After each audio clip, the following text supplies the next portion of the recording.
E equals mc squared. You hear it all the time, but what does it mean? During his study of special relativity, Albert Einstein found that mass and energy are equivalent and that they could be converted back and forth between one another. He described that relationship mathematically, saying that the energy of a particle is equal to its mass times the speed of light squared. This mass-energy equivalence is critical to the study of nuclear physics, the study of the atomic nucleus. This is a branch of physics that introduces you to two of the four fundamental forces. One in which an element can turn into an entirely different element in just an instant, and one that has allowed us to unleash the incredible energy that's contained inside every atom.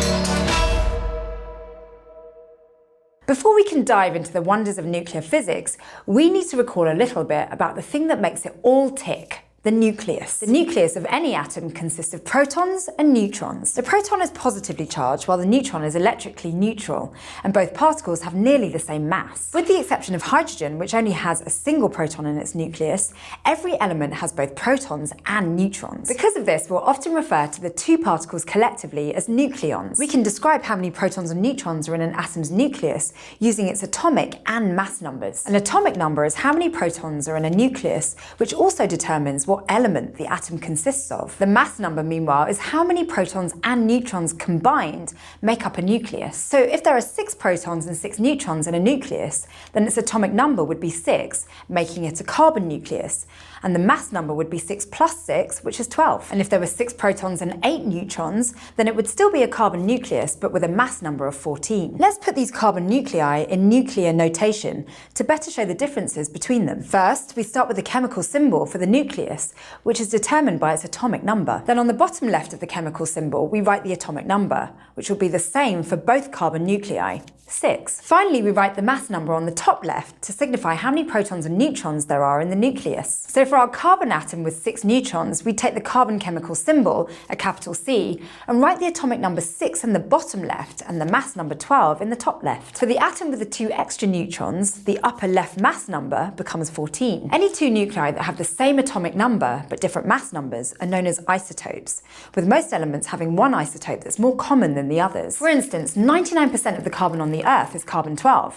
Carbon with a mass number of 12. Only a tiny fraction of all carbon on Earth is carbon-14, since carbon is most stable when the number of protons equals the number of neutrons. It's important to know the masses of different nuclei, since nuclear interactions are all about mass-energy conversion. To quantify the mass of a nucleus, we use the Unified Atomic Mass Unit, written just as a small u.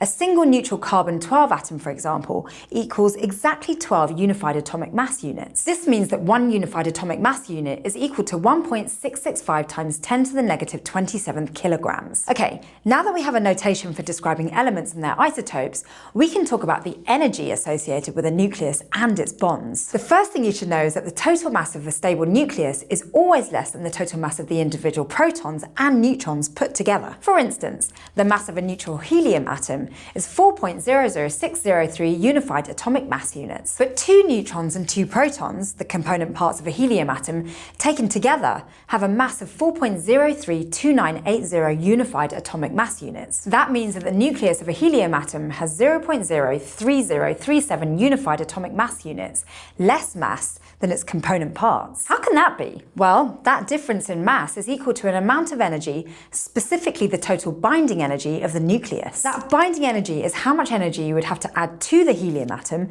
in order to break apart its nucleus. The amount of energy required to break up a nucleus into its component particles gets larger as the atomic number increases, with iron having one of the highest binding energies per nucleon. But while the total binding energy still increases for nuclei larger than iron, the binding energy per nucleon in fact decreases. This means that very large nuclei are not held together as strongly as small nuclei. Since binding energy accounts for the missing mass, you can calculate it using, you guessed it, E equals mc squared. Now you might be wondering how a nucleus is held together in the first place. You've got neutral neutrons having no problem getting close to one another.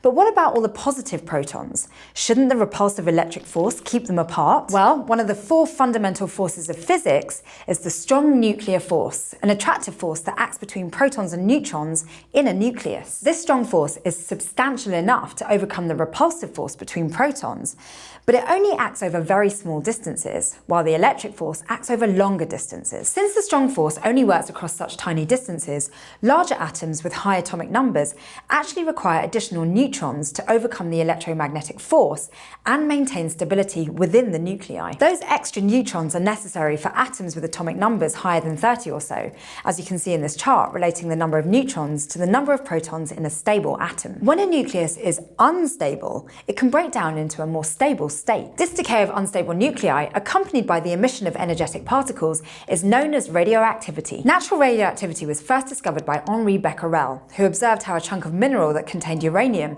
affected a photographic plate that was covered up by paper. Even though the paper was blocking out visible light, the radiation from the uranium penetrated the paper and left its mark on the plate. Later, scientists studied such decays and categorized the emitted rays or particles into 3 different groups based on their penetrating power. First, there's alpha decay, which is released when an unstable nucleus loses 2 protons and 2 neutrons, becoming a different element in the process. In alpha decay, there's a parent nucleus, which is the original unstable nucleus, and it decays into a daughter nucleus and an alpha particle, which is actually just the nucleus of a helium atom. This decay occurs because the parent nucleus is too large, and the strong force is no longer sufficient to hold all the nucleons together. For example, if the parent nucleus is radium, it would decay into radon and emit a single alpha particle. The process of the nucleus changing from one element to another is known as transmutation. Note that the atomic number of radon is just 2 units less than that of radium, and the mass number is 4 less than radium's. In alpha decays, the sum of the atomic and mass numbers are always equal on either side of the equation. But even though those numbers of nucleons add up, remember, mass and energy are equivalent. So the products of this reaction always have less total mass, as measured in unified atomic mass units, than the parent nucleus has. The rest of the mass turned into kinetic energy, and the kinetic energy released in nuclear reactions is what's used to generate nuclear power. But alpha particles have the least penetrating power of the 3 groups. They're barely able to pass through a piece of paper. The second type of decay that can occur is beta decay, when an unstable nucleus emits a beta particle, which is just an electron. You'll see that whenever an electron is produced, so is a neutrino. A neutrino is a particle with a very small mass that is electrically neutral. Its existence is inferred from the conservation of energy. For example, when a nucleus at rest decays into 2 fragments, it should give each fragment the same amount of momentum. If the nucleus decayed into the daughter nucleus and an electron, the electron would always have the same momentum and the same energy. But electrons from beta decay have been found to have energies that vary greatly. This suggests that a third particle must be carrying away the rest of the energy, and experiments have confirmed that these tiny neutral neutrinos are responsible for that missing energy. Now, a unique part of beta decay is that no nucleons are emitted during the decay process. Instead, one of the neutrons changes into a proton, and to compensate for the change in charge, the neutron emits an electron. And although these electrons come from nuclear decay, they're the same kind of electrons that orbit a standard nucleus. Once the neutron changes into a proton, the nucleus changes from one element to another, again an instance of transmutation. And beta decay is caused by the 4th fundamental force, the weak force. While the strong force acts on nucleons, the weak force alters quarks, the fundamental particles that make up both protons and neutrons. By converting quarks of one type into another, the weak force causes the neutron to turn into a proton. As for their penetrating power, beta particles are typically stopped by a few millimeters of aluminium. The third kind of decay is gamma decay, which is what results when a nucleus emits high-powered photons in what are known as gamma rays. This kind of decay usually occurs when a nucleus is in an excited state, which can happen because the nucleus is decaying from a larger form, or because it collided with a high-energy particle, among other reasons. But the point is, when a nucleus is excited, it wants to transition into a lower energy state, which it can do by releasing a photon. Unlike alpha and beta decay, no transmutation occurs in gamma decay. Instead, the excited nucleus just decays into a ground state nucleus and a gamma ray. Gamma rays have the highest penetrating power, requiring a large amount of concrete or lead to stop their propagation. And there's so much more we could talk about if we had the time. Half-lives, radiocarbon dating, the basics of nuclear power, just to name a few. But E equals mc squared. Now at least you know what it means and how such tiny objects such as atoms can release such enormous power. That's worth 10 minutes of your time, right? Today we learned the very basics of nuclear physics, including atomic number, mass number, and how to use them in nuclear notation. We also discussed binding energy and mass energy equivalents, as well as the strong and weak nuclear forces. Finally, we discuss the three major types of radioactive decay: alpha, beta, and gamma. Crash Course Physics is produced in association with PBS Digital Studios. You can head over to their channel to check out a playlist of the latest from amazing shows like Gross Science, Coma Niddy, and Blank on Blank. This episode of Crash Course was filmed in the Dr. Cheryl C. Kinney Crash Course studio with the help of these amazing people, and our equally amazing graphics team is Thought Cafe.